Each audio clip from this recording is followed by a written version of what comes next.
जय श्री राम। जय श्री सीताराम। प्रिय श्रद्धालु बंधुओं, भक्तजनों, श्रद्धालु माताओं,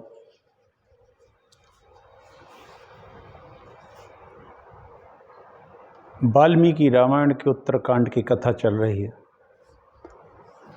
अगस्त जी ने जब राम जी की भरी रात सभा में मेघनाथ का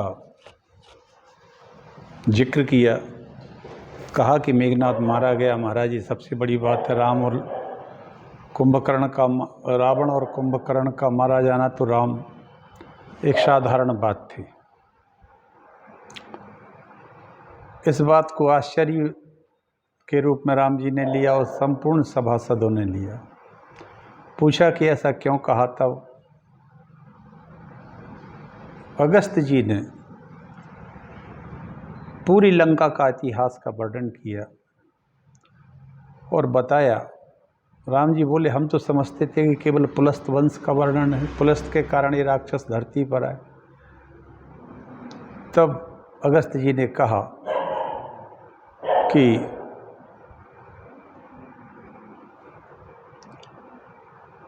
ये लंका विश्वकर्मा द्वारा बनाई गई थी और हेती और प्रहेती नाम के दो राक्षसों को ब्रह्मा जी ने इसकी रक्षण का भारी कार्य सौंपा था, इसलिए राक्षस नाम हुआ। राक्षस कोई अपवित्र नाम नहीं था, रक्ष करने के कारण राक्षस कहलाए और यक्षण करने के कारण यक्ष, यानी पूजन इत्यादि करने के कारण यक्ष कहलाए। इस तरह से हेती और प्रहेती नाम के दो राक्षस हुए। प्रहेती धर्मात्मा था, इसलिए वो तपस्या करके भगवान के लोक को चला गया। हेती के पुत्रों का वर्णन है। हेती ने भया नाम की एक लड़की से शादी की जो मृत्यु की पुत्री थी। भया से हुआ विद्युत केस और विद्युत केस ने की पत्नी से के गर्भ से हुआ सुकेश, जो मैं अभी कथा कह चुका हूँ। सुकेश के 3 पुत्र हुए, माल्यवान, सुमाली और माली। इनको एक गंधर्व की, तीनों को लड़कियां ब्याह दी। यद्यपि वो राक्षस जाति के नहीं तो भी गंधर्वों ने ब्याह दी। इस तरह से सुकेश के पुत्र, सुमाली के पुत्र और माली की पुत्रियों का वर्णन हमने किया। और शंकर जी की कृपा से इन लोगों को काफ़ी बहुत सारे वरदान दिए। ब्रह्मा जी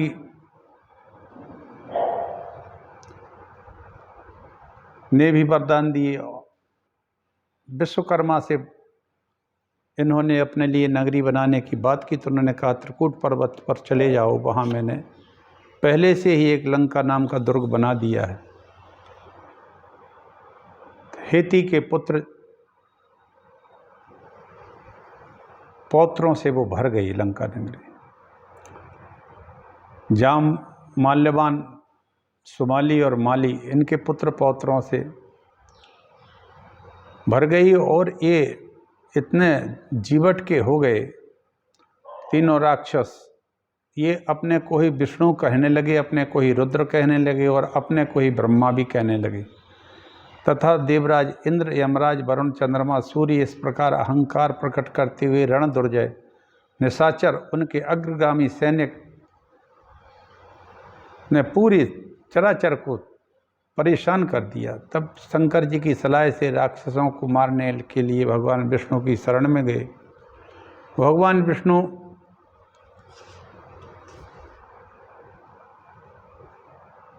ने इनको अभयदान दिया और कहा, मैं निश्चित ही तुम्हारे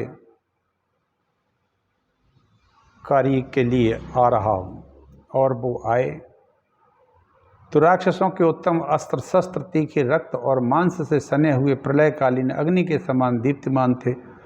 उनके द्वारा भी सहस्त्र और निशाचर भगवान लक्ष्मीपति को चारों ओर से घेर कर उन पर चोट करने लगे। लंका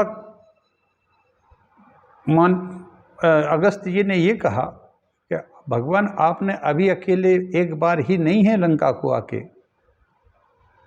राक्षसों से विहीन किया, आप इसके पहले भी आ चुके हैं, आप सब जानते हैं, फिर भी जानते हुए पे अभी पूछ रहे हैं तो मैं बता रहा हूँ। और इस तरह से भगवान लक्ष्मीपति विष्णु के रूप में आप पर चारों ओर से राक्षसों ने आक्रमण कर दिया। यहाँ तक की कथा मैंने कल कही थी। ये कांड या ये बातें रामायण के कथावाचकों द्वारा हमने तो नहीं सुनी, ना कोई बताता है। ये उत्तरकांड में राक्षस कुल और लंका के इतिहास के बारे में है, जो शुरू ही होता है उत्तरकांड वाल्मीकि रामायण से। चलिए इसके बाद इससे अपन शुरू करते हैं कथा आगे की, मंगलाचरण कर लेते हैं, फिर कथा आगे बढ़ाएंगे। ये पूर्व की कथा मैंने कल तक की कही। नास्ति वेद समम शास्त्रम नास्ति शांति समम सुखम नास्ति शांति परम ज्योतिर्नास्ति रामायणात् परम नास्ति क्षमा समम सारम नास्ति कीर्ति समम धनम नास्ति ज्ञान समो लाभो नास्ति रामायणात् परम। यस्य प्रसादात् भगवत् प्रसादो यस्या प्रसादान्त गति कुतोपि ध्यायास्तु वसन्तस्य अशस्त्र सन्ध्यं वन्दे गुरुः श्रीचरणारविन्दम् कर्पूरगौरं करुणावतारं संसारसारं भुजगेन्द्रहारं सदा वसन्तं हृदयारविन्दे भवं भवानी सहितं नमामि। रामाय रामभद्राय रामचन्द्राय वेदसे रघुनाथाय नाथाय सीताया पते नमः। मनोभिरामं नयनाभिरामं वचोभिरामं शृणोभिरामं सदाभिरामं सत्ताभिरामं वन्दे सदा दाशरथिं च रामं। नारायणं नमस्कृत्य नरं चैव नरोत्तमं देवीं सरस्वतीं व्यासं ततो जयमुदीरयेत्। मनोजवं मारुततुल्यवेगं जितेन्द्रियं बुद्धिमतां वरिष्ठं वातात्मजं वानरयूथमुख्यं श्रीरामदूतं शरणं प्रपद्ये। वन्दं गुरुपदपरम्परागा सुरुचिसुवास सरस अनुरागा गुरुमत्पितुमातु महेश भवानी प्रणबौ दीनबन्धु दोदानी। आराधना भगवान की किस प्रकार से की जाए, इसको रामायण ने सुलझाया है। रामायण ने ईश्वर को साकार और निराकार दोनों रूपों में प्रस्तुत किया है। यही तो रामायण की सबसे बड़ी विशेषता है, जो कहीं नहीं मिलती।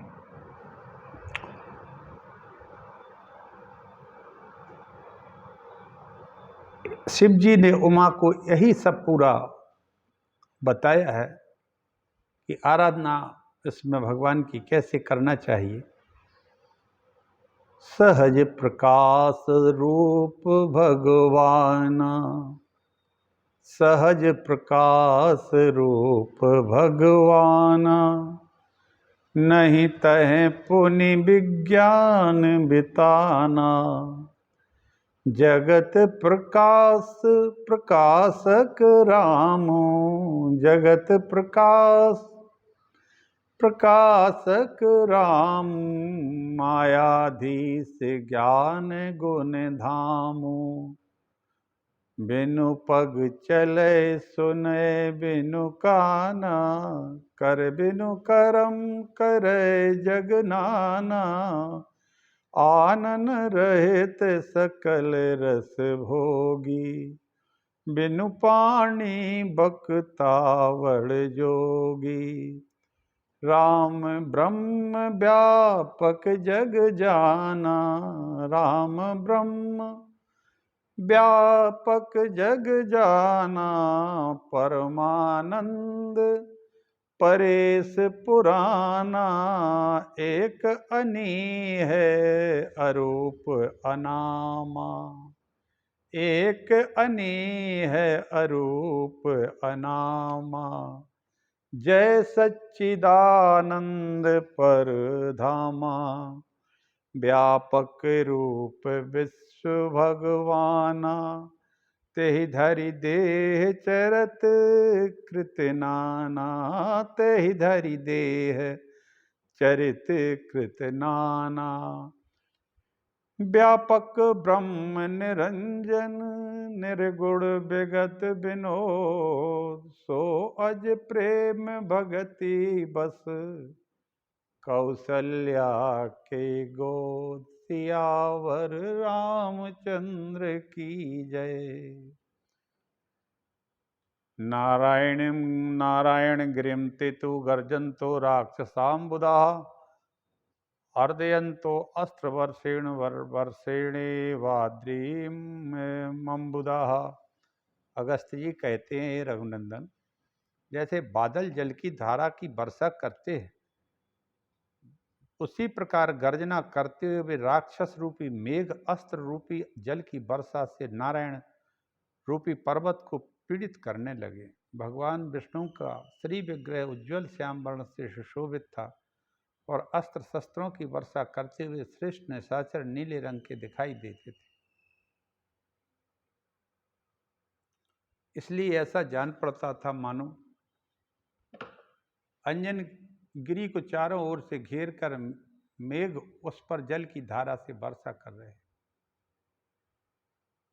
अब अगस्त्य जी ये कथा या जो इतिहास बता रहे हैं, राम को बता रहे हैं, और राम जी ही विष्णु के रूप में पहले वहाँ युद्ध कर रहे थे, उसी कथा को सुना रहे हैं। कहने का मतलब कि भगवान आपने पहले भी इस पर चढ़ाई की थी। जैसे टिड्डी दल धान आदि के खेतों में पतंगे आग में, डंक मारने वाली मक्खियां मधु से भरे हुए घड़े में और मगर समुद्र में घुस जाते हैं, उसी प्रकार राक्षसों के धनुष से छूटे हुए वज्र, वायु तथा मन के समान वेग वाले बाण भगवान विष्णु के शरीर में प्रवेश करके इस प्रकार लीन हो जाते थे, जैसे प्रलय काल में समस्त लोग उन्हीं में प्रवेश कर जाते हैं। आहा हा, क्या बात। अगस्त्य जी कह रहे हैं भगवान राम, हे रघुनंदन, उन राक्षसों के भी भयानक अस्त्र शस्त्र भगवान विष्णु के शरीर में ऐसे प्रवेश कर गए जैसे प्रलय में पृथ्वी जल में लय हो जाती है। कहने का मतलब आप में ही प्रवेश ऐसे कर गए थे। क्यों कि वही तो भगवान श्री राम है। राम जी चुपचाप सुन रहे हैं पुराने इतिहास को। श्यनंद नहीं यश्यनगता गजैश्च गजमूर्धगः अश्वारोह रोहास्तस्थाश्चैव पदादाताचाम्बरे स्थिता। रथ पर बैठे हुए योद्धा रथ सहित हाथी सवार हाथियों के साथ घुड़सवार घोड़ों सहित पैदल पांव प्यादे ही आकाश में खड़े थे। राक्षसेन्द्रा गिरीनाभा सरई शक्तिरुष्टोमरहि निरच्छ्वावासम हरिम चक्रम प्राणायाम इवध्वजम निशाचैरस्तंगमानो मीनैर्मोदधि सारंगमायम्य दुर्धर्षो राक्षसेभ्यो सृजच्छरान। रथ पर बैठे योद्धा रथों सहित हाथी सवार हाथियों के साथ घुड़सवार घोड़ों सहित पैदल प्यादे ही आकाश में खड़े थे। उन राक्षसों के शरीर पर्वत के समान विशाल थे। उन्होंने सब ओर से शक्ति रिष्टि तोमर बाणों की वर्षा करके विष्णु का सांस लेना बंद कर दिया था। ठीक उसी तरह जैसे प्राणायाम दुज के श्वास को रोक देते हैं, मछली महासागर प्रहार करे, उस तरह वे निशाचर अपने अस्त्रों शस्त्रों द्वारा श्री हरि पर चोट करते थे।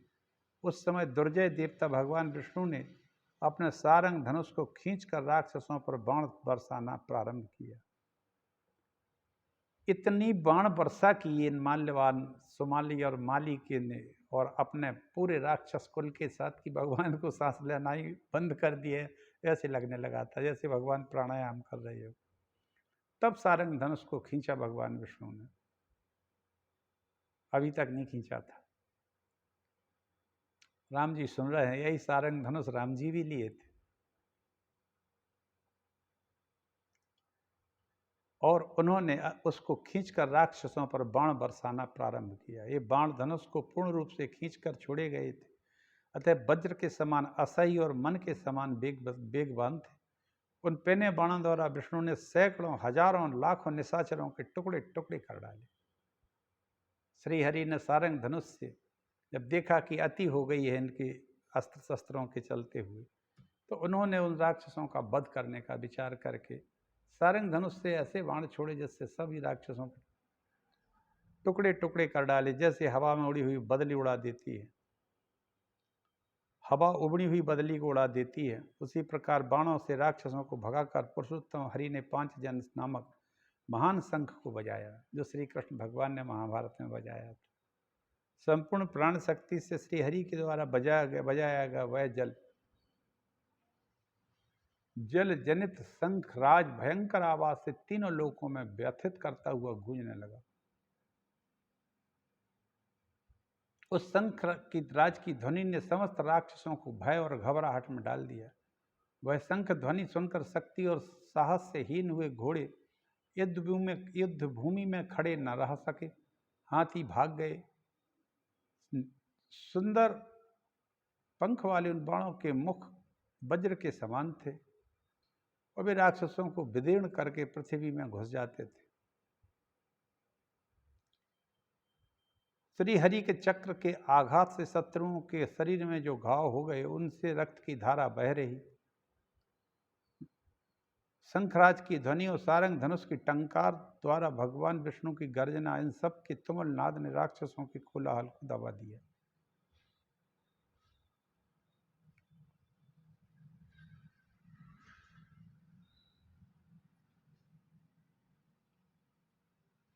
राक्षसों का सहस्त्रों राक्षसों का वध करके मधुसूदन ने अपने संग पांचजन्य को उसी तरह गंभीर ध्वनि से पूर्ण किया जैसे देवराज इंद्र मेघ को जल से भर देते हैं। भगवान नारायण के बाणों से भयभीत और शंखनाद से व्याकुल हुई राक्षस सेना लंका की ओर भाग चली। नारायण के सहायकों से आहत हुई राक्षस सेना जब भागने लगी, तब सुमाली ने रणभूमि में बाणों की वर्षा करके उन श्रीहरि को आगे बढ़ने से रोक दिया। जैसे कोहरा सूर्य देव को ढक लेता, उसी तरह सुमाली ने भगवान से बाणों से भगवान विष्णु को ढक दिया। इस तरह से राक्षसों ने थोड़ा धैर्य धारण किया। उन बलाभिमानी निशाचर ने बड़े जोर से गर्जना करके राक्षसों में नूतन जीवन का संचार कर दिया। तब भगवान ने अपने बाणों द्वारा गरजते हुए सुमाली के सारथी का जगमगाते हुए कुंडलों से मंडित मस्तक काट डाला। इससे उसके घोड़े बेलगाम होकर चारों ओर चक्कर काटने लगे और इसी के साथ सुमाली भी चक्कर काटने लगा। और इंद्रियों के साथ जैसे मनुष्य भटकता है, वैसे ही भटकता फिरता था। जब घोड़े रणभूमि में सुमाली को इधर उधर लेकर भागने लगे, तब माली नामक राक्षस ने युद्ध के लिए उद्यत हो धनुष लेकर गरुड़ की ओर धावा किया और विष्णु पर आक्रमण कर दिया। भगवान विष्णु के शरीर में बाण घुसने लगे, लेकिन वो क्षुब्ध नहीं हुए। तदनंतर खड्ग और गदा धारण करने वाले भूतवान भगवान विष्णु ने धनुष की टंकार करके माली के ऊपर बाण समूह की वर्षा कर दी। वज्र और बिजली के समान प्रकाशित होने वाले वे बाण माली के शरीर में घुसकर उनका रक्त पीने लगे, मानो सर्प अमृत का पान कर रहा हो। अंत में माली को पीठ दिखाने के लिए विवश करके शंख चक्र गदा धारण करने वाले भगवान ने उस राक्षस के मुकुट ध्वज धनुष को काटकर घोड़ों को भी मार गिराया।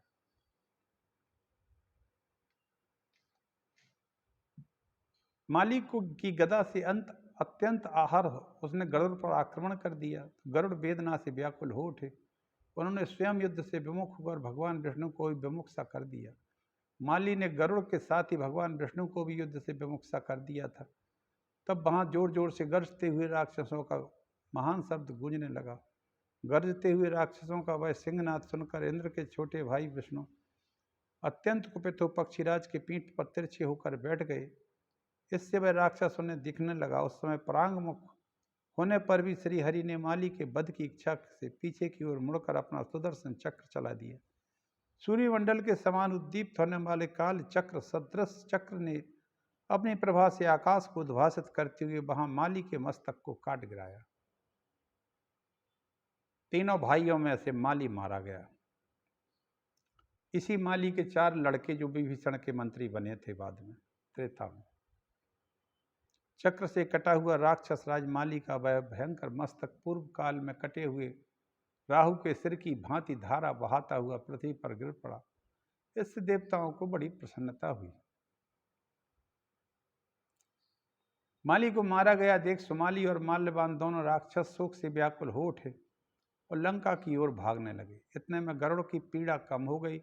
वे पुनः संभल कर लौटे और कुपित होकर अपने पंखों की हवा से राक्षसों को खदेड़ने लगे। कितने ही राक्षसों के मुख कमल चक्र के प्रहार से कट गए। तलवार का हाथ पड़ने से कितने ही राक्षस टुकड़े टुकड़े हो गए। बहुत तेरे बाणों से पीड़ित हो तुरंत ही आकाश से समुद्र के जल में गिरे। विष्णु भी अपने धनुष से छूटे हुए श्रेष्ठ बाणों और असनियों के द्वारा राक्षसों को विदीर्ण करने लगे। उस समय निशाचरों के खुले हुए केस हवा में उड़ रहे थे। राक्षसों की वह सारी सेना अत्यंत उन्मत्त से प्रतीत होती थी। बाणों से उसके छत्र कट गए थे, अस्त्र शस्त्र गिर गए थे, सौम्य वेश दूर हो गया था, आंतें बाहर निकल आई और सबके नेत्र भय से चंचल हो गए। पुराण प्रसिद्ध नरसिंह रूपधारी श्री हरि के द्वारा रौंदे गए उन निशाचर रूपी गजराजों के हाहाकार और वेग साथ साथ प्रकट हो रहे थे। भगवान विष्णु के बाण समूह से आवृत हो अपने सहायकों को प्रत्याग करके वे निशाचर रूपी काले मेघ उसी प्रकार भागे जा रहे थे जैसे हवा के उड़ाए हुए वर्षाकालीन मेघ आकाश से भागते हैं। माली के मारे जाने के बाद अगस्त्य जी कहते हैं, हे रघुनंदन, हन्यमाने बले तस्मिन् पद्मनाभेन पृष्ठतः माल्यवान शनिवृत्तो अद्बेला में तेवार्णवः। अगस्त्य जी कहते हैं, हे राम, पद्मनाभ भगवान विष्णु ने जब भागती हुई राक्षस सेना को पीछे की ओर से मारना आरंभ किया तब माल्यवान लौट पड़ा, मानो महासागर अपनी तट भूमि पर जाकर निवृत्त हो गया और बोला, नारायण देव, जान पड़ता है पुरातन क्षत्रिय धर्म को बिल्कुल नहीं जानते। तभी तो साधारण मनुष्य की भांति तुम, जिनका मन युद्ध से विरत हो गया है और जो डर कर भाग रहे हैं, ऐसे हम राक्षसों को भी आप मार रहे हो। हे सुरेश्वर, जो युद्ध से विमुख हुए सैनिकों के वध का पाप करता है, वह घातक शरीर का त्याग करके परलोक में जाने पर पुण्य कर्मा पुरुषों को मिलने वाले स्वर्ग को नहीं जाता, नरक को जाता है। ऐसा वो ज्ञान देने लगा विष्णु भगवान। शंख चक्र गदा और धारण करने वाले देवता, यदि तुम्हारे हृदय में युद्ध का हौसला है तो मैं खड़ा हूँ, देखता हूँ तुम में कितना बल है। ऐसा माल्यवान ने कहा। दिखाओ अपना पराक्रम। माल्यवान पर्वत के समान अविचल भाव से खड़े हुए राक्षस राज माल्यवान को देखकर भगवान विष्णु ने उनसे कहा, देवताओं को तुम लोगों से बड़ा भय उपस्थित हुआ है। मैंने राक्षसों के संहार की प्रतिज्ञा की है, अतः इस रूप में मेरे द्वारा उस प्रतिज्ञा का ही पालन किया जा रहा है। मुझे अपने प्राण देकर भी सदा ही देवताओं का प्रिय कार्य करना पड़ता है, इसलिए तुम लोग भाग कर रसातल में चले जाओ तो भी मैं तुम्हारा वध किए बिना नहीं रहूंगा। लाल कमल के समान नेत्र वाले देवादिदेव भगवान विष्णु जब इस प्रकार कह रहे थे तो माल्यवान ने अपनी शक्ति के द्वारा उन पर प्रहार कर दिया और उनका वक्ष स्थल विदीर्ण कर दिया। माल्यवान के हाथ से छूटकर घंटानाद करती हुई वह शक्ति श्री हरि की छाती से जा लगी और मेघ के अंक में प्रकाशित होने वाली बिजली के समान शोभा पाने लगी। ततस्तामेव चोत्कृष्ट शक्तिम शक्तिधर प्रिय माल्यवंतम समुद्रस्य विक्षिक्षेपाम्बोरुहेक्षण। शक्तिधारी कार्तिकेय जिन्हें प्रिय हैं तथा जो शक्तिधर स्कंद के प्रियतम है, उन भगवान कमल नयन विष्णु ने उसी शक्ति को अपनी छाती से खींचकर माल्यवान पर दे मारा। स्कंद की छोड़ी हुई शक्ति के समान गोविंद के हाथ से निकली हुई वह शक्ति उसी राक्षस को लक्ष्य करके चली, मानो अंजनगिरी पर कोई भारी उल्का गिर रही हो। उससे माल्यवान का कवच फट गया, गहरी मूर्छा में चला गया, फिर खड़ा हो गया। तत्पश्चात उसने काले लोहे के बने हुए बहुसंख्यक कांटों से जड़े हुए शूल को हाथ में लेकर भगवान की छाती में गहरा आघात किया।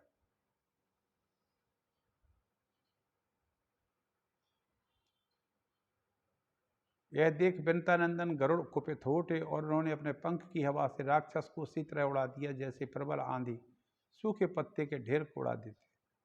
अपने बड़े भाई पक्षीराज की पंखों की हवा से उड़ा हुआ देख सुमाली अपने सैनिकों के साथ लंका की ओर चल दिया। गरुड़ के पंखों की हवा से बल से उमड़ा हुआ राक्षस माल्यवान भी लज्जित होकर अपनी सेना में जा मिला और लंका में भाग गया। कमल नयन श्री राम इस प्रकार उन राक्षसों का भगवान विष्णु के साथ अनेक बार युद्ध हुआ है और प्रत्येक संग्राम में प्रधान प्रधान नायकों के मारे जाने पर उन सबको भागना पड़ा। वे किसी प्रकार भगवान विष्णु का सामना न कर सके, सदा ही उनके बल से पीड़ित होते रहे। अतः निशाचर लंका छोड़कर अपनी स्त्रियों के साथ पाताल में रहने के लिए चले गए। लंका भी छूट गई उनकी और पाताल में रहने को अपनी फिर निकल गए। रघुश्रेष्ठ वे विख्यात पराक्रमी निशाचर साल कंट वंश में विद्यमान राक्षस सुमाली का आश्रय लेके रहने लगे। श्री राम अपने पुलस्त वंश के जिन राक्षसों का आपने अभी विनाश किया है, उनकी अपेक्षा प्राचीन राक्षसों का पराक्रम अधिक था। हे राम जी, रावण, कुंभकर्ण इत्यादि को जिनको आपने मारा है, इन्हीं के सबके पुत्र पौत्र थे और इनसे ज़्यादा पराक्रमी थे और ज़्यादा उनका पराक्रम अधिक था। वे सभी महाभाग निशाचर रावण से अधिक बलवान थे। ये रावण कहीं नहीं लगता था इनके सामने। देवताओं के लिए कंटक रूप उन देवद्रोही राक्षसों का वध संघ चक्र गदाधारी भगवान नारायण के सिवा दूसरा कोई नहीं कर सकता था। आप चार भुजाधारी सनातन देव भगवान नारायण ही हैं। हे राम, आप चार भुजाधारी सनातन देव भगवान नारायण ही हैं। आपको कोई परास्त नहीं कर सकता है। आप अविनाशी प्रभु हैं और राक्षसों का वध करने के लिए इस लोक में अवतीर्ण हुए। आप ही इन प्रजाओं के सृष्टा हैं और शरणागतों पर दया रखते हैं। जब जब धर्म की व्यवस्था को नष्ट करने वाले दस्यु पैदा हो जाते हैं, तब तब उन दस्यु डाकुओं का वध करने के लिए आप समय समय पर अवतार लेते हैं। हे नरेश्वर, इस प्रकार मैंने आपको राक्षसों की उत्पत्ति का यह पूरा प्रसंग ठीक ठीक सुना दिया। हे रघुवंश शिरोमणि, अब आप रावण तथा उसके पुत्रों के जन्म और अनुपम प्रभाव का सारा वर्णन हमसे सुनिए। भगवान विष्णु के भय से पीड़ित होकर राक्षस सुमाली सुदीर्घ काल तक अपनी पुत्र पौत्रों के साथ रसातल में विचरता रहा। इसी बीच में धनाध्यक्ष कुबेर ने लंका को अपना निवास स्थान बना लिया।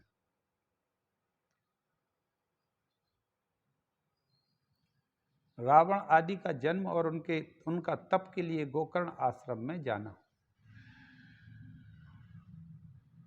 कुछ काल के पश्चात नील मेघ के समान श्याम वर्ण वाला रावण राक्षस सुमाली तपाए हुए सोने के कुंडलों से अलंकृत हो अपनी सुंदर कन्या, जो बिना कमल की लक्ष्मी के समान जान पड़ती थी, साथ में रसातल से लेकर निकला और सारे मृत्यु लोक में विचरने लगा।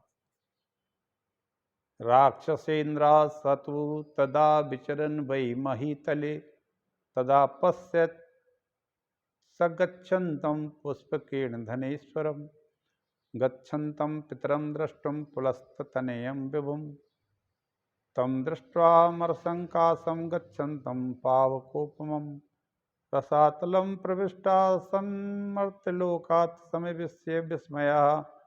उस समय भूतल पर विचरते हुए उस राक्षस राज ने अग्नि के समान तेजस्वी देवतुल्य शोभा धारण करने वाले धनेश्वर कुबेर को देखा, जो पुष्पक विमान द्वारा अपने पिता पुलस्त नंदन विश्रवा का दर्शन करने के लिए जा रहे थे। उन्हें देखकर वह अत्यंत विस्मित हो मृत्यु लोक से रसातल में प्रविष्ट हुआ। सुमाली बड़ा बुद्धिमान था। राक्षस होते हुए भी बड़े बुद्धिमान थे ये लोग। मैं सोचने लगा कि राक्षसों का भला कैसे हो, कैसे हम लोग फिर से उन्नति करें। ऐसा विचार करके उस राक्षस ने अपनी पुत्री से, जिसका नाम केकसी था, कहा, बेटी, अब तुम्हारे विवाह के युग का समय आ गया है, क्योंकि इस समय तुम्हारी युवा अवस्था बीत आ चुकी है और बीत जाएगी। तुम कहीं इनकार न कर दो, इसी भय से श्रेष्ठ वर तुम्हारा वर्ण नहीं कर रहे। तुम मना न कर दो कहीं धोखे से। इसलिए कई महान व्यक्ति भी आपसे तुमसे शादी करना चाहते हैं, लेकिन भय के बस होकर वो आप तुमसे शादी बात नहीं करते। पुत्री, तुम्हें विशिष्ट वर की प्राप्ति हो, इसके लिए हम लोगों ने बहुत प्रयास किया है, क्योंकि कन्यादान के विषय में हम धर्म बुद्धि रखते हैं। तुम तो साक्षात लक्ष्मी के समान सर्वगुण संपन्न होता है, तुम्हारा वर भी सर्वथा तुम्हारे योग्य ही होना चाहिए। कितनी अच्छी बात कही कि कन्यादान के विषय में हम धर्म बुद्धि रखते हैं, अधर्म बुद्धि नहीं रखते। बेवकूफ़ नहीं है हम राक्षस। कन्यापितत्वं दुःख ही सर्वेषां मानकांक्षणां न ज्ञायते च कह कन्या वरदे वरएदिति कन्यके। बेटी, सम्मान की इच्छा रखने वाले सभी लोगों के लिए कन्या का पिता होना दुख का ही कारण होता है। सुमाली ने अपनी बेटी केकसी से कहा कि सम्मान की इच्छा रखने वाले सभी लोगों के लिए कन्या का पिता होना दुख का कारण होता है, क्योंकि यह पता नहीं चलता है कि कौन और कैसा पुरुष कन्या का वरण करेगा। मातुकुलम पितृकुलम यत्र चैव च दीयते कुलत्रयं सदा कन्या संशये स्था प्रतिष्ठति। माता का, पिता का और वहाँ माता के, पिता के और जहाँ कन्या दी जाती है उस पति के कुल का भी कन्या सदा संशय में डाली रहती।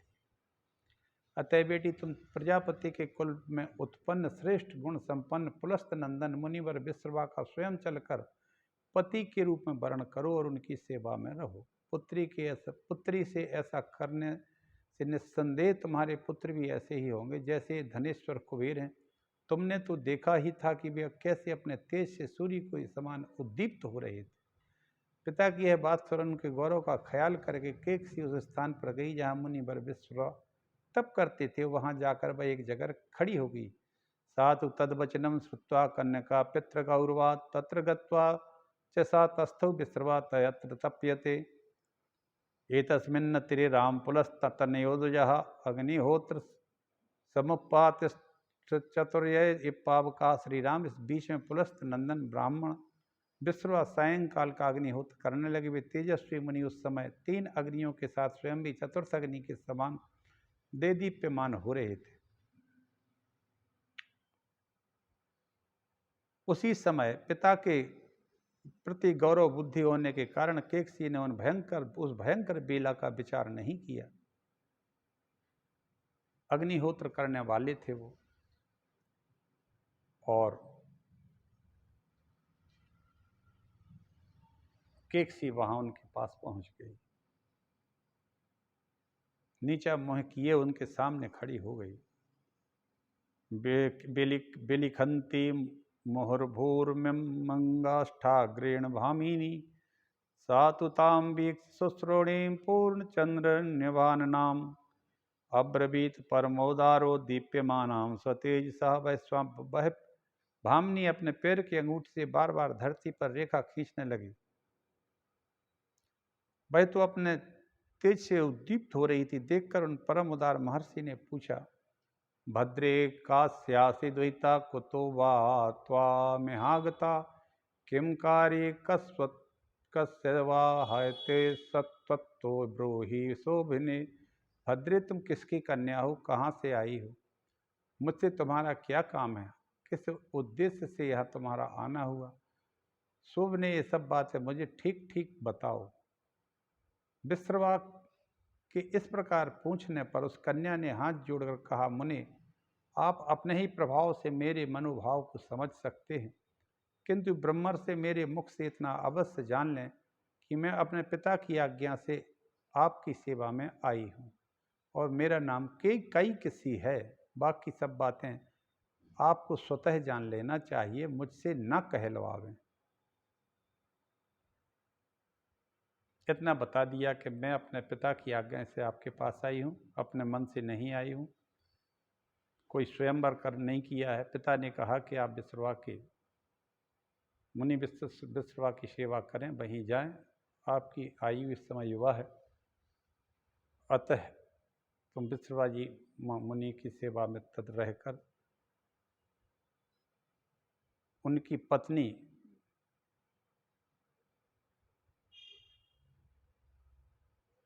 बनो।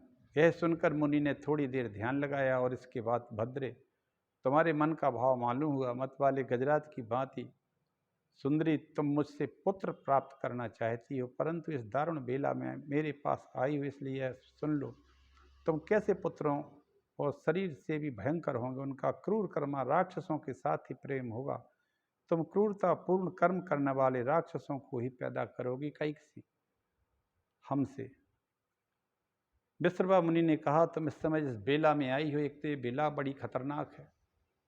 इस समय तुम संतान उत्पन्न कराने के लिए आई हो, तो संतान तुम्हारी राक्षस कुल के अनुरूप होगी और बहुत ही खतरनाक होंगे, बहुत ही क्रूर कर्मा होंगे। उनके कर्म जो होंगे वो क्रूर होंगे, कोई अच्छे बच्चे पैदा नहीं तुम्हारे होंगे। तुम्हारे यहाँ एक वांछित संतति नहीं होगी कि अवांछनीय संतति होगी जो काम से प्रेरित है। मुनि कहे वचन सुनकर केकसी उनके चरणों पर गिर पड़ी और इस प्रकार बोली, भगवान आप ब्रह्मवादी महात्मा हैं, मैं आपसे ऐसे दुराचारी पुत्रों को पाने की अभिलाषा नहीं रखती, अतः आप मुझ पर कृपा कीजिए। उसने कह दिया कि मुझे दुष्ट पुत्र नहीं चाहिए। कि कैकसी ने उस राक्षस कन्या के इस प्रकार कहने पर पूर्ण चंद्रमा के समान मुनिवर विश्रवा रोहिणी जैसी सुंदरी केकसी से फिर बोले, सुभारानी, तुम्हारा जो सबसे छोटा एवं अंतिम पुत्र होगा वह मेरे वंश के अनुरूप धर्मात्मा होगा, इसमें संशय नहीं है।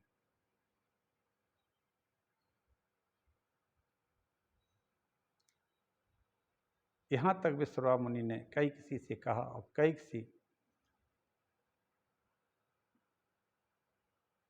मुनि के सामने खड़ी रही। इसी के साथ आज की इस कथा को मैं विराम देता हूँ। कल आगे बताऊंगा कि श्री राम मुनि के ऐसा कहने पर केकसी ने कुछ काल के अनंतर भयानक और क्रूर स्वभाव वाले राक्षसों को जन्म दिया। श्री राम जय जय राम। ये वाल्मीकि रामायण के उत्तरकांड की कथा में जो 9वां सर्ग है, पहले सर्ग से 9वें सर्ग तक राक्षस कुल और लंका के इतिहास का वर्णन अगस्त्य जी कर रहे हैं और राम को राम की ही कथा सुना रहे हैं, क्योंकि राम ने कई बार लंका का विध्वंस किया, रावणों का और राक्षसों का संहार किया, और वो बता रहे हैं कि प्रभु आप ही चतुर्भुजधारी विष्णु रूप होकर किया, और ये राक्षसों का कुल का क्या हुआ और कैसे क्या इनका जन्म हुआ और कैसे लंका में आए, ये बता रहे थे।